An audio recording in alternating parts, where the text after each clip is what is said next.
এটি একটি সপেতার গাছ। গাছটিতে প্রচুর সপেতা ধরেছে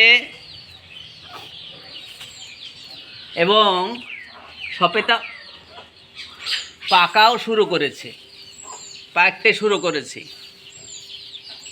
কিন্তু ইতিমধ্যেই এবং নতুন বছরে নতুন করে নতুন পাতা বের হবে গাছে এবং ফল ফুল আবার আসবে।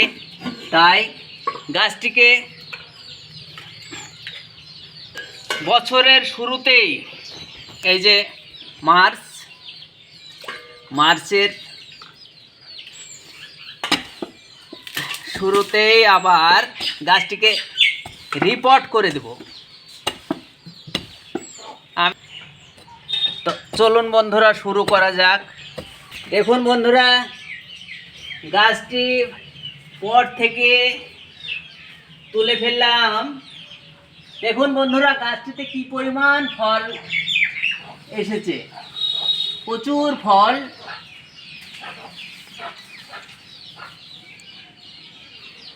এবার গাছটি মাটি চেঞ্জ করে দেব। আমার ক্যামেরাম্যানকে বলবো এই মাটিটা দেখাতে। আমার ক্যামেরাম্যানকে বলবো, আচ্ছা ঠিক আছে, আমি মাটিটা চেঞ্জ করে দিই নতুন করে। আজ থেকে 3 মাস আগেই আপনাদের দেখিয়েছি মাটি মিক্সার পদ্ধতি। 3 মাস আগেই আমি মাটি মিক্সচার করে রেখেছিলাম, সেই মাটি দিয়ে গাছ রিপোর্ট করব।